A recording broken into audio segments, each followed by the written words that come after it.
on, by the way.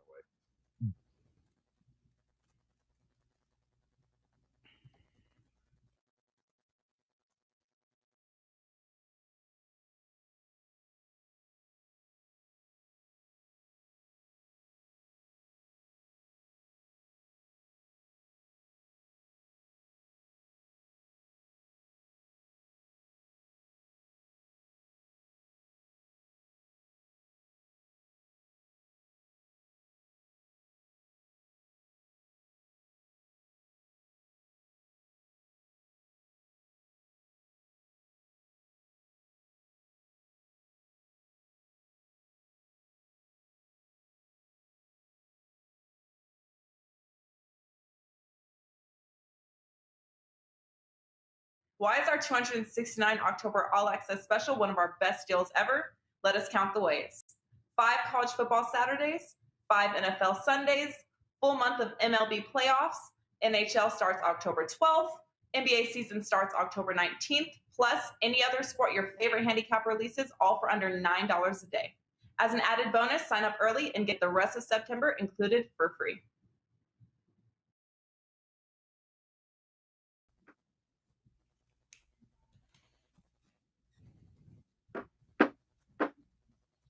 Yep. Let's just go to the 4 box. That'd be great. How about we go there?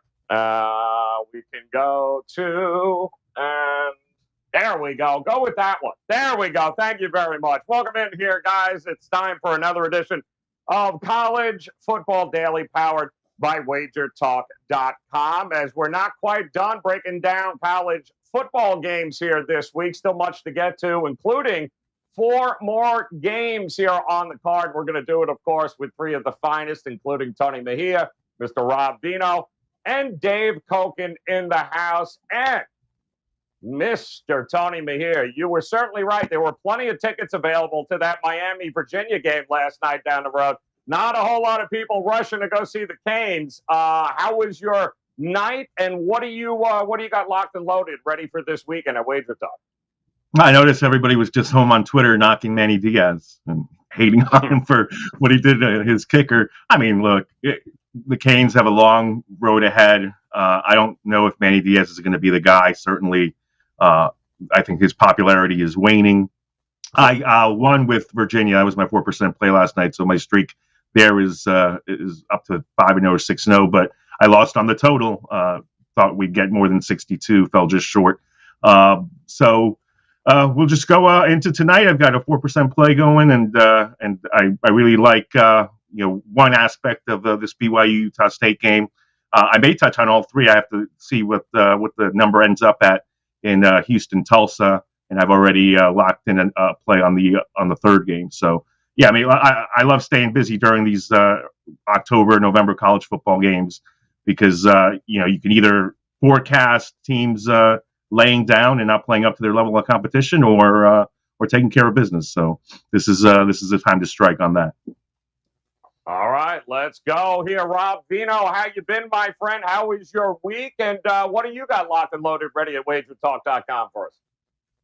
Yeah, the week's gone good, Joe. Baseball has had a 4-1 week. NFL had a 5% winner Monday night with the total over in Philly and Dallas.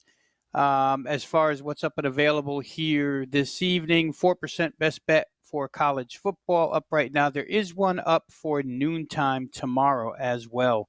So a pair of 4-star best bets up and available right now, WagerTalk.com. And I did notice our colleague Drew Martin was one of those guys who raced to the Miami-Virginia game last night. Kind of saw his little short video there on Twitter last night. Oh, that's who that was. I was wondering who that guy in the stands was. Okay, yeah, it was absolutely Drew Martin. And Dave Cokin, my friend, it is Friday, which means folks might have an opportunity to head over to your Twitter page right now, your leans list, something that you've been doing recently, which is awesome. The games that don't necessarily make your card have an opportunity of being showcased on your Twitter page. Is that correct? Yeah, and I've got 5 college football plays, and 9 other games made it as leans, but they're not plays. So those are listed on my Twitter timeline. If you want a little analysis, it's just a couple of sentences on each of those games, really as to why I didn't include it on the card. That's on my WagerTalk homepage at wt.buzz/DC. So that information's free. So check it out. I had a winner in baseball last night on the best bet. That's all I had. I have a baseball parlay tonight, and that's it. I did not get involved in any of the football games, but one of the games tonight did make the lean list. Let's see, what else? I wouldn't have frozen the kicker, especially a freshman kicker, but I guess Manny Diaz can't figure that out. Look, I mean, you don't freeze. First of all, you don't put the game in the feet of your kicker in college, okay? It's college football, not the NFL. The NFL, you can do that because they're accomplished kickers. College, no. Try and get the ball in the end zone. If you're not going to do that, at least know what you're going to do so you don't have to call the timeout with 2 seconds left on the clock and make the freshman nervous. And he gets out there and he rushes the kick and hooks it, and they lose the football game. So far, the returns on Manny Diaz are not real good.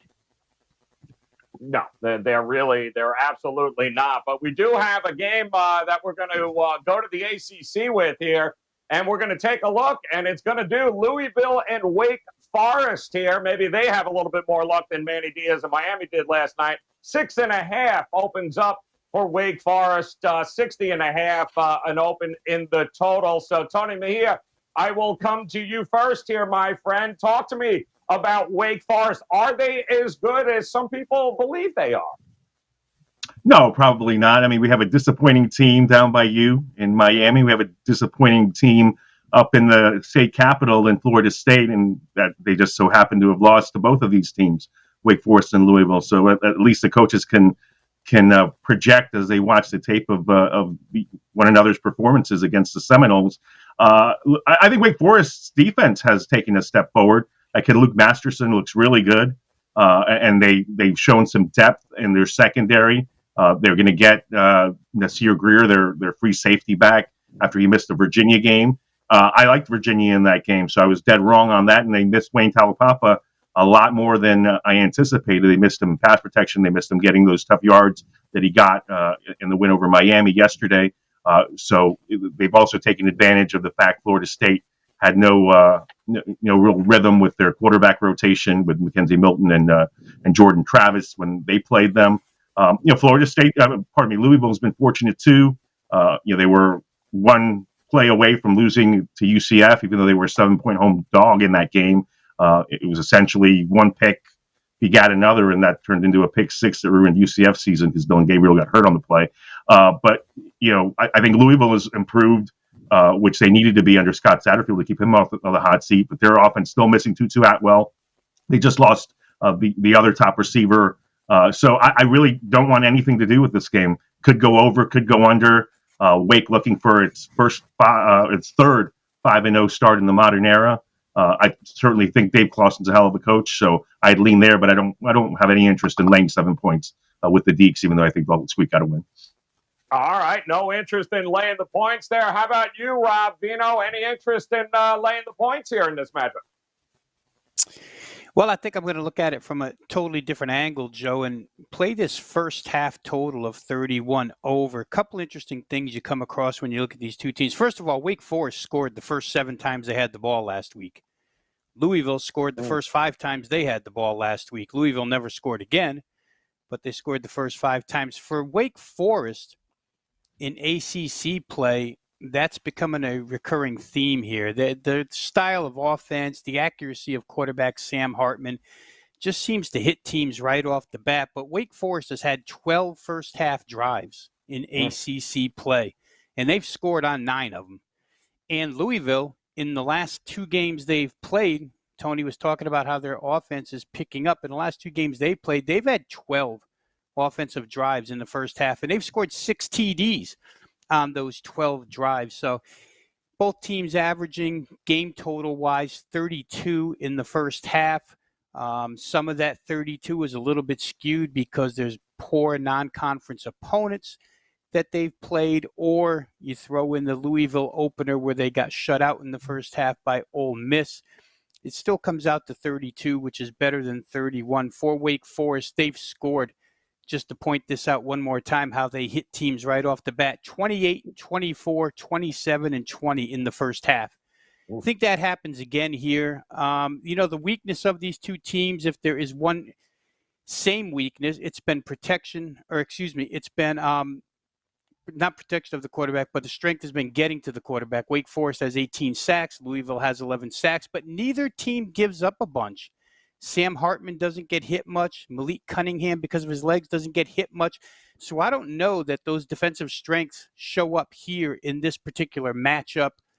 Wake Forest allowed 6 yards per play last week, or the last 2 weeks, against Florida State and Virginia. So while their defense looks improved, 6 yards a play against those two teams isn't really all that improved. And on the other side, Louisville, of course, defensively, they've been hurt in yards per play. Ole Miss got almost 8, Central Florida 6.5, FSU 6. A lot of reasons here, Joe, to like points, but I think especially first half points. So give me the over 31 first half. Oh, over 31 in the first half. How about it, Dave? How would you approach this game, Wake Forest and Louisville? Not with a 10-foot pole. I'm not playing it. I made the number 8, so that's pretty much about where it is. I don't know. Rob mentioned that Wake Forest hasn't done a great job of. They've done a decent job of pressuring passers, but they haven't faced a real true dual threat quarterback. They did sort of in the Florida State game, but Florida State was so messed up in that game it really didn't matter. And they faced one tonight. Cunningham is a true run-pass option quarterback. So I think he's going to be difficult for them to contain. And meanwhile, Louisville's defense is ordinary at best. And Hartman is a guy whose stock is rising. He's a confident kid, and he's got lots of experience. And he's very comfortable in the Clawson offense, and Clawson clearly trusts him. I'm not saying he's a first-round draft choice or anything like that, but Hartman's gone from a guy who was just a kind of an okay college quarterback to somebody that I think the scouts are starting to pay some attention to. I think Wake Forest finds a way to win the game, but I'm not comfortable laying the points. I think it's a good game to stay away from. Could be pretty entertaining, though, and I don't discount Rob's opinion that the first half might be the best half to watch in this game. Yeah, no, absolutely. Or 31 points too. That's going to be it's going to be a lot of fun watching that game. This one should be pretty interesting too, though. We'll head to the SEC and take a look at Jimbo and Mr. Leach there, opening up 9.5 for A&M. Total 47 as an open. Dave, I'll come back to you 7:00 Eastern time, because you have been somebody that kind of scratched your head with the hire of Mike Leach when it happened there at Mississippi State. What kind of chance do you give him of pulling an upset here? Got a chance, but I don't think this is a good matchup for Mississippi State. And I'm still not impressed with the team. They got a win last week, but I'm blanking on who they played. They weren't LSU. great in the football game. LSU. They had LSU. Right. LSU, yeah. And LSU, they're not real good. Okay, they're okay, but LSU is a long, long ways from where they were a couple of years ago, and they have not improved as much as I thought they would this year. I thought LSU would be better, but haven't seen evidence of that. They blow the game to Memphis. They had the one impressive win against NC State, but SEC teams are supposed to beat ACC teams, and I'm just not sold on them. And I'm not sold on them at all with the air raid against this type of defense. A&M could defend it. I like their secondary. And there's just very little wrong with the A&M defense. It's really good. Also, getting a little bit of value here in the line because of the fact that A&M lost rather unimpressively to Arkansas. I think this line's lower than what it probably should be by a couple of points. I made the game 11. Now, this is on my lean list. The reason I didn't play the game is the A&M quarterback. He's been terrible, Calzada. And the interesting thing on him was when spring practice, it was a 1-1A battle. It was supposed to be a real duel to see who the starting quarterback would be at A&M. Well, he lost the job. He did not play well in camp. And now he's forced in because of the injury. And quite frankly, he's been terrible. They win against New Mexico 34-0. But I'd argue Calzada might have been the worst player on the field for A&M in that game. He was very tentative with his reads, slow to pull the trigger, not particularly accurate with his passes, and we know he wasn't very good last week. So I can't trust A&M to lay a number, but I do think it's a good matchup for them against Mississippi State. Defensively, it's not a good matchup offensively because Mississippi State can stop the run, and that looks like it's all A&M could do. So I guess that keeps me off the game. I lean to the Aggies, probably lean to the under as well. A stronger lean would be to the side, but it didn't make my card. It's a tough spot, Rob. It really is for Jimbo and the Aggies kind of licking their wounds here with that game against Arkansas. What do you think? How do you think they bounce back in this spot?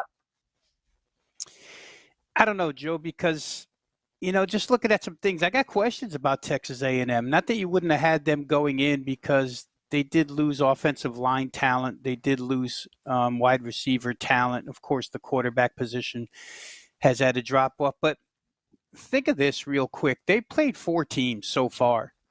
None of those 4 ranks better than 73rd throwing the ball. Most of those teams are run-oriented teams. The quarterbacks that they've Brendan Lewis of Colorado, who's a true freshman, run-pass type quarterback with little accuracy. Terry Wilson for New Mexico, who we all saw at Kentucky. They had to go to an option offense because he can't really throw the ball. KJ Jefferson of Arkansas, who's been very good this year, but passing-wise, he hasn't completed 50% of his passes in any season he's been in college football. This year, I think he's up to 54 after a few games, but not accurate. And then Dustin Crum of Kent State, who's probably the best of the 4 that they've faced.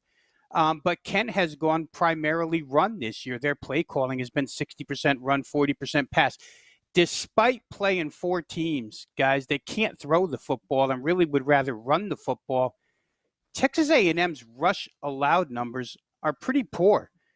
156 rush attempts, 730 rush yards, 4.7 per carry once you weed out the sack yardage. And 4.7, it just doesn't equate to elite defensively. You throw in what Dave talked about, the quarterback's been bad, Zach Calzada. If, in fact, A&M can't throw the football, Mississippi State's been best at defending the run. They've been very good at defending the run this season. You could scrap the A&M defensive weakness against the run in this game because Mississippi State won't try to run it, right? They're going to throw it 60 times. And we'll see if this quarterback, Will Rogers, who's becoming more comfortable in the air raid, he's obviously a huge upgrade over any of the 4 quarterbacks A&M has faced already. I can understand why people played this game down off the opener to where it is now, 7. To me, these defenses seem to be a lot more equal than they are different as far as numbers are concerned. Calzada has been mentioned a few times here, the reconstructed A&M offensive line. What keeps me off it is it's such a huge game for both in the SEC West, and A&M's the home team here. Each team lost a divisional game last week. The importance level here is huge. I don't want to sell A&M short at home. I would never lay the 7 with this team this game because they just haven't shown me enough. And I don't know that I want Mike Leach's team because A&M defended this air raid so well last year. Granted, it was the first year of the system, and Mississippi State's a little more comfortable now, but I don't want either side of this game. What do you think of Tony Mejia? Because Mississippi, for all their faults, I mean, they're playing some defense. They're only giving up about 71 rushing yards a game here. Do you have any faith in Calzada that he can actually beat them deep here? How are you going to approach this game? No, that offensive line is terrible, and he's running for his life, which is why he's been brutal to watch. They have his primary backup is a preferred walk-on, so that will see him unless he gets injured or things get desperate. But this will be a client play for me, so I'll just give it out for all our viewers. It's going to be the under. That's my favorite play for the show. And these 2 gentlemen have detailed exactly why without saying it. Calzada had 36 dropbacks last week. In that loss, he had 6 passes completed to wide receivers. And they have Anita Smith, who counts as a wide receiver.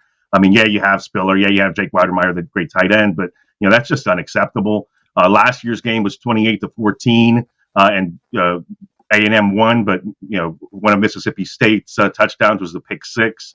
then I'm worried about what Mississippi State is going to do when they get in that red zone, because the air raid is only functional until you get to about the 10-yard line. And then the fact that Mike Leach really doesn't want to run the football makes you settle for field goals, or an A&M defense that is physical up front can get you off the field on a fourth down stand. So, the fact that Will Rogers has completed the most passes in the nation, 169, 363 passing yards per game, you take that with a grain of salt because they just don't run the football. I do think it is interesting that Rogers' 5 picks through 10 games is the fewest ever under a Mike Leach quarterback. So at least he's protecting the football, and that also could help with the under because we'll limit pick sixes. The A&M scoring defense right now, second in the country behind Georgia, allowing just 9.3 points per game. They rank 4th in the country, allowing just 119.5 passing yards per game. So this is strength on strength in A&M's pass defense against Mississippi State's almost exclusive pass offense. And again, I think it'll be a tight game down the stretch, 20-17, something like that. So give me the under. It's going to make my card, and I believe it's been bet up to a 46 and a half from where it would start at 45. So wait to get the best number and hope for the best. All right, good stuff there. We're going to head over and stay in the SEC, actually, for another very interesting matchup here. Auburn taking on LSU. Opens up at 3.5, total 53. And Rob Veno, I'll come to you first because I don't know if Coach Harsin has made the decision, but Nix, Finley, Nix, who's the quarterback? Does it really matter at this point for Auburn? Yeah, I think what you said last is probably the way I lean, Joe. I'm not sure I want either one of these guys on the road. TJ Finley, who came from LSU, actually last year when I watched that Auburn game, he looked like he was scared to death against that pass rush, made a bunch of mistakes. Now, a lot of it could have been, LSU had quarterback situations last year, and he was thrown into the fire. And it's not real good to get thrown into that fire against the defensive line that Auburn had last year. So some of it can be excused away. He got brought in last week because Bo Nix couldn't get it done against Georgia State. They were trailing at halftime. Bring in Finley. He saves the day. But starting either one of these guys on the road at LSU in a divisional matchup, I'm not sure that I want either one. There's flaws in both of these teams, guys, and there's some weaknesses that if the other side can exploit them, maybe we could see some points in this game. For instance, LSU can throw the football. They haven't really run it, but let's just back up with the fact that they can't really run it. Statistics tell you that they haven't run it well, but 2 of the teams they faced own 2 of the top 10 rushing defenses in the country. UCLA ranks number 5 against the run, only allowing 64 yards a game. Mississippi State ranks number 8. We just talked about how good they've been defensively. So maybe we excuse a little bit of that inability to run. Auburn hasn't necessarily been a rock running the football. Georgia State got out there last week and ran for, I think it was 250. I can't remember exactly, but it was somewhere in that vicinity. So maybe they run it a little better to add to their passing, what I think could be passing prowess in this game. Auburn went to Penn State, and Sean Clifford had the game of his life. 29 of 33, 302 yards. That's almost 88% completions. On the year, Auburn's given up 72.6% completions, and they haven't played the best of schedules. I mean, those first 2 games were brutal. So LSU's got opportunities in the run game, in the pass game. Maybe they can run it enough to offset it. They do get a couple of key contributors back here for this game, a couple of guys that are now eligible. Defensive end, Sony Fanua, wide receiver, John Trey Kirkland, who could make a difference in this particular game. One thing they both do well here, they both rank 1 and 2 in the country in tackles for loss.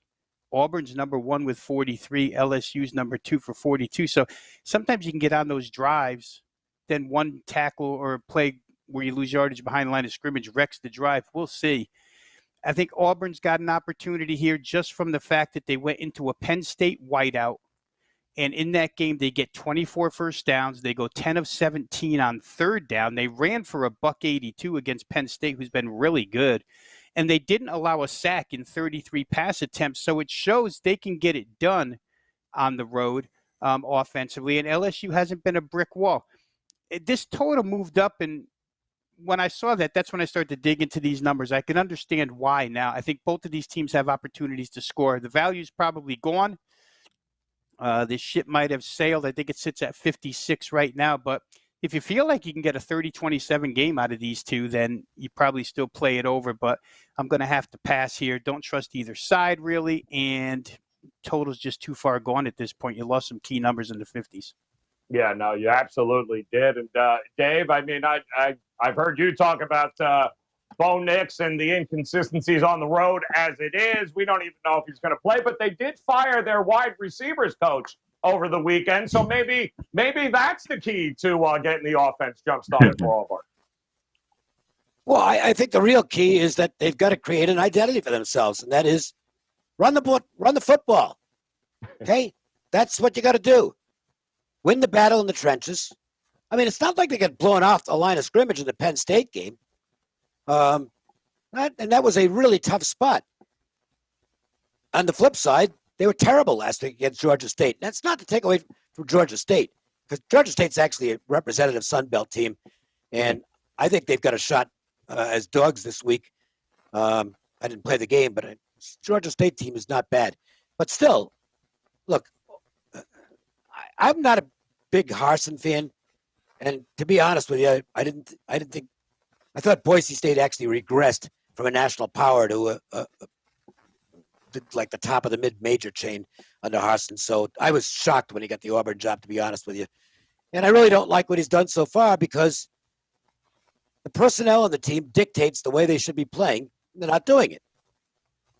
Maybe that'll change this weekend.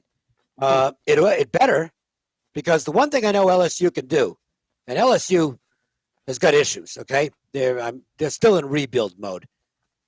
But they're pretty good at pressuring the passer. And I know a bunch of their sacks came in the McNeese State game, but they've still been good pressuring the passer. And if Auburn doesn't go run heavy here, to me it's going to play right into the hands of the LSU strength. If Auburn does run the football in this game, I think they'll beat LSU. Unfortunately, I'm not sitting in on the team meetings that the coaches are having. So I don't know what Auburn's going to do, and that makes it impossible for me to play the game. My number is LSU 2. So, I guess I've got a slight lean to Auburn, but this is where we learn something about what this team is going to be like.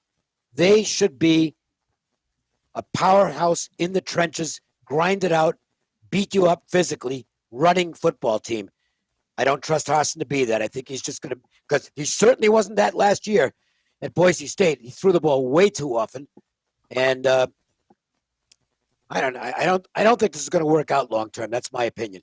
I don't have an opinion on the game. Tony, it's interesting. Max Johnson, I thought he played really, really well against Mississippi State last week here. Inconsistencies on Auburn's side. Tell me what you think of LSU, though. What's their identity at this point? I really am not a Johnson fan. Too inconsistent for me. He's got Butte, who's a game breaker, a receiver. I think every time he touches the ball, he scores a touchdown, and certainly one of the better slot receivers in the country. But Auburn just needs to double team, dare everybody else to beat them. My lean is to Auburn in this game. I think that the spread is telling that us as well, because it's a night game at Tiger Stadium. Typically, that carries more than the standard 3 on the spread, and the spread's only 3, and generous at that. I think that you do have an instance where it's TJ Finley likely going to start, revenge game for him, and has a running game that he can lean on with TJ with Tank Bigsby and Jarquez Hunter. They're averaging over 250 rushing yards a game. LSU hasn't really seen a rushing attack since UCLA, and they got diced by them. Last week was Mississippi State and their almost exclusive pass game. So it'll be a different style that they'll have to deal with. Stingley is still out, arguably the top cornerback in the country, so he won't play in this one. They may have Cameron Wire returning their left tackle, which would help their offensive line. But outside of Butte, there's nothing about this LSU team that's impressive to me. I'm not a big Harsin fan either. So I'll probably stay away from Auburn in this game as well. But I don't mind the over here. And I see that it's still available at 55.5 at Caesars. Some other books have it at 55.5. It's as high as 57 elsewhere. And you did miss out on some key numbers earlier in the week. But if there's a push to play this game, it might be the high side, simply because both of these teams are going to be desperate. You do have game breakers on both sides. The potential's there for key turnovers because I trust neither quarterback. And both of these offenses, I think if they get decent line play, they can produce some points. So maybe a 30-27 final, like Rob said, could be in the cards. All right, good stuff there, guys. A couple SEC games. We'll wrap it up with a Pac-12 matchup when we take a look at Washington going to the Beavers, baby. Taking on Oregon State. 2.5 is what it opens up for Washington. 54.5 for Oregon State. And Dave, I'll come to you because this is a fascinating matchup. You've got two head coaches that know each other very well. Worked for Chris Peterson at Washington. Now they get to go against one another. One team can run. One team's got to stop the run here. What do you think we're going to see in this matchup? Look, the opening lines sure didn't scare many people. They fired on Oregon State, driving the Beavers from underdog to favorite. I think if you like Oregon State, you missed the boat. It's as simple as that. If you like Washington, now there's probably some value in that side. And my numbers do favor Washington.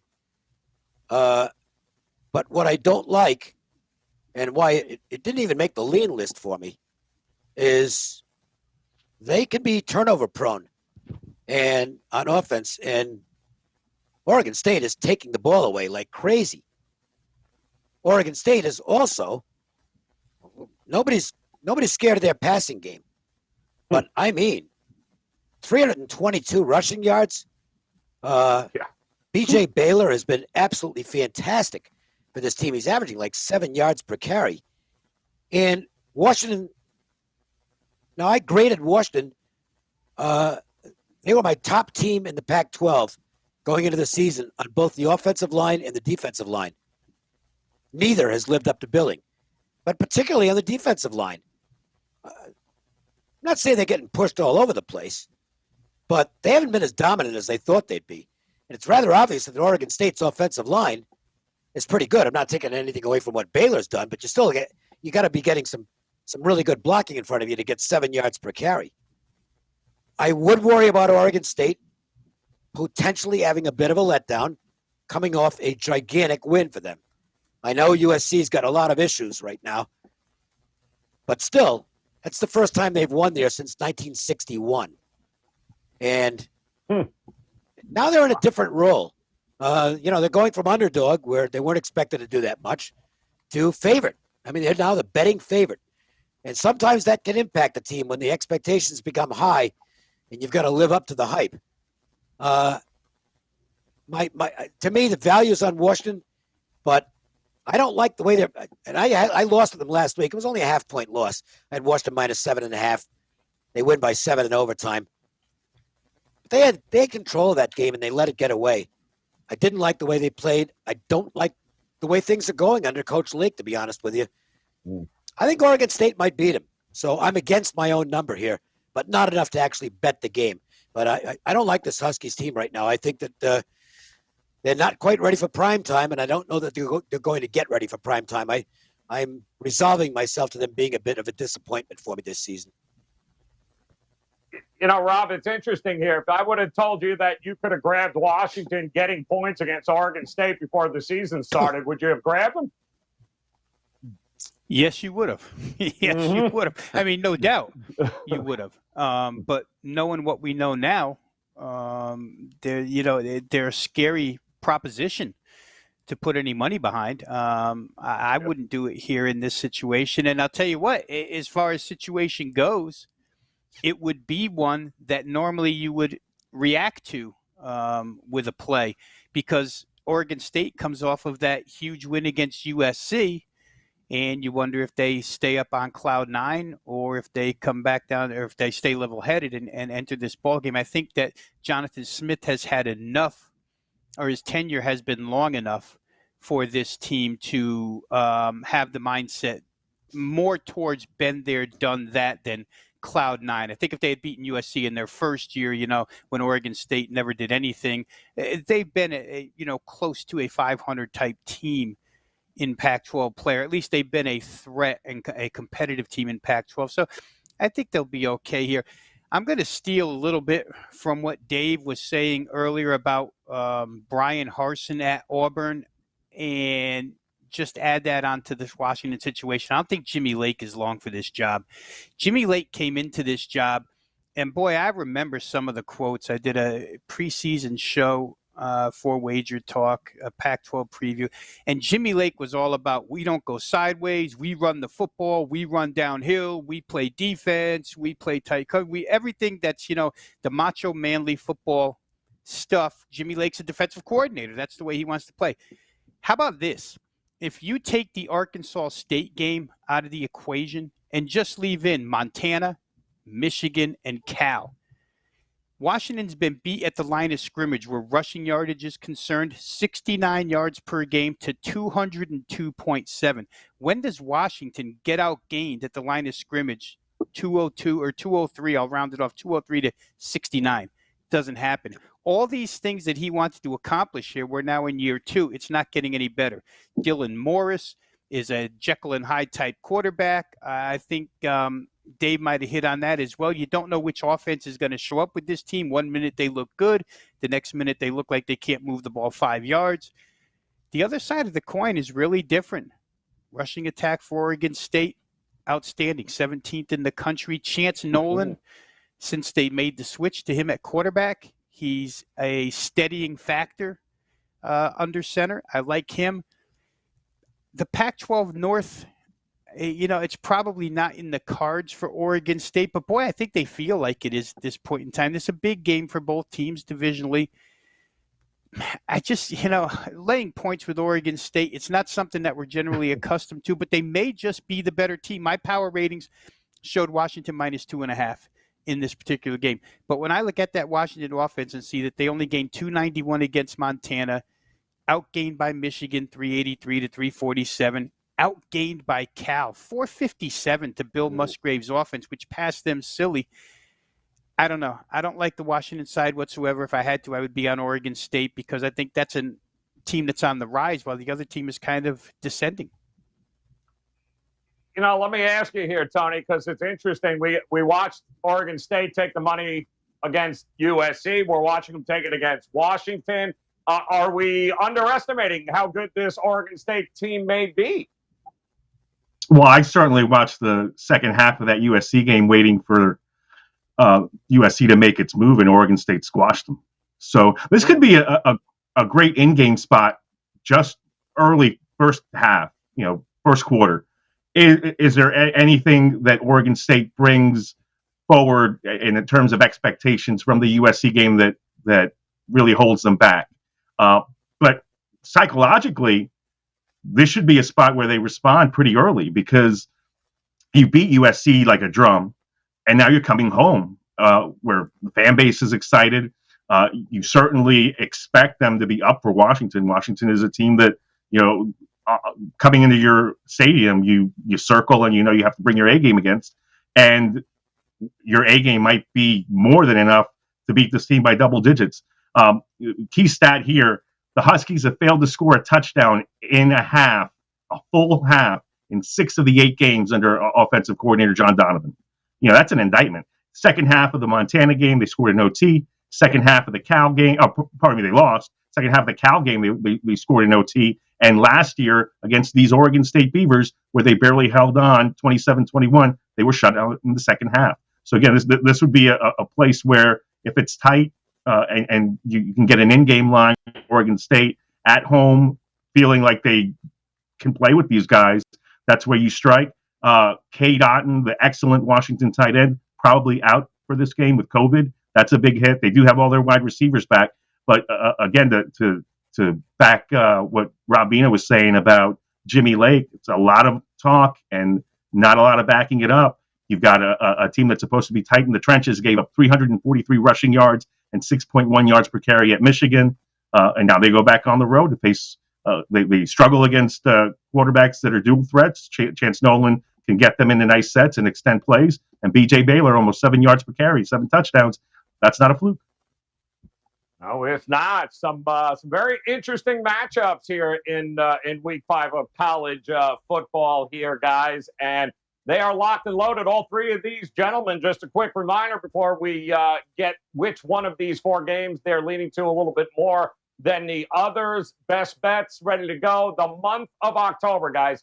How about you get every play of these 3 gentlemen, every play, all sports across all the landscape here, NFL, college football, you name it, baseball playoffs coming up here. Tony Mejia, Dave Cokin, Rob Veno, $269, guys. It's $9 a day. For $9 a day, you can lock yourself in. We're talking about a 30-day, pretty much all-access pass the entire month of October right now for $9 a day. Head over to WagerTalk. Head over to Dave's page, head over to Rob's page, and head over to Tony Mejia's page. Lock these guys in now for the month of October, and let's build that bankroll. And Dave, I'm going to come to you first here, my friend. Talk to me about which one of these games do you lean towards a little bit more than the others?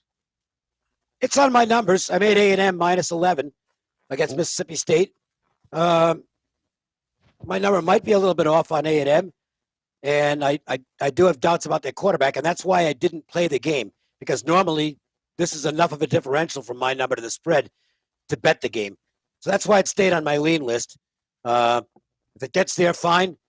Can build off that in the future because it'll mean that my number on A&M is solid. If not, number on A&M is probably a little higher than it should be, and I'll continue to adjust them down. I did adjust them down a little bit last week and could do so again. I'm still not a big Mississippi State guy, and I think they'll have to set up field goals rather than touchdowns, and that's not going to get them to the winner's circle. So A&M, my best bet here for the show, but again, it's just a lean for me.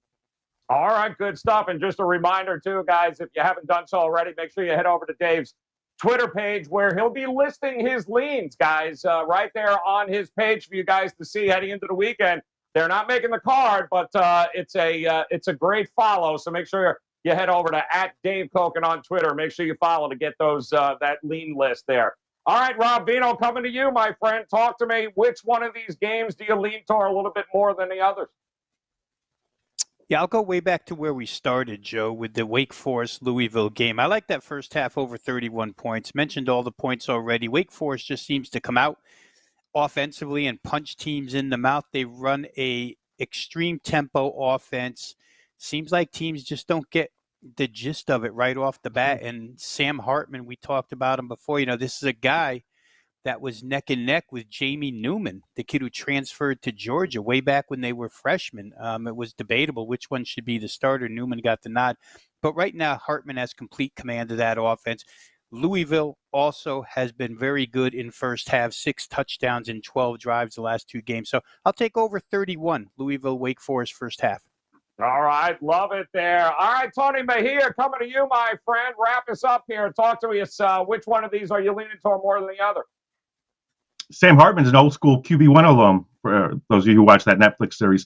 Wow. Look, slight lean on Oregon State. You know, Huskies have won 9 straight in the series, and I think they just needed to open as the favorite just because that's what everybody would have expected. Sharp smartly jump all over that. Like I said, I'll probably watch the first quarter. If I like what I see, I'm going with Oregon State in game. And my client play, you know, so everybody can have it, A&M and Mississippi State going under the total, 20-17 game. Just don't see a lot of success in the red zone for either team. Like it. All right, Rob Veno, quick on the way out of here. Most likely, who's got a better shot of pulling the unbelievable upset, Arkansas or Ole Miss? Wow, Ole Miss. Ole Miss. There you go. All right, guys, take a look at the recap from the week. As we had on Tuesday, we had Tony Mejia, Brian Leonard, and Mr. Cokin. Penn State, almost a clean sweep there on Tuesday. Yes, on Wednesday, you had Veno, Drew Martin, Ralph Michaels there giving you some best bets. And, of course, yesterday we had Ralph, we had Teddy Covers, we had Dave, and those are your leads here on Friday, guys. So make sure you take a look at those. And, again, that Penn State line has fluctuated a little bit, gotten a little bit bigger. So it's always a great idea to tune in day of and get those lines, get the best of the numbers here, guy. by making sure you hit that bell in the upper right-hand corner. Get notified every time we do one of these shows, and come on by and hang out with us. All right, there you go. Don't forget, $269, guys. 30 days all access right now. It is $9 a day. Visit Dave Cokin, visit Rob Dino, visit Tony Mejia, and let's make it a profitable Week 5 in college football. On behalf of these guys, hit that bell, and best of luck with all your plays this weekend, guys. We'll see you again next week. Can't believe Week 6. Why pay regular price when you can save money on every purchase with WagerBucks at both WagerTalk and Sports Memo? WagerBucks are now eligible for use on not just daily, 3-day, and 7-day passes, but all long-term and seasonal packages up to 1 full year. There are tons of options available for every budget and size of better, from as low as $90 gets $100, all the way up to $3,500 gets you $5,000. Save every day on every pick you buy with WagerBucks.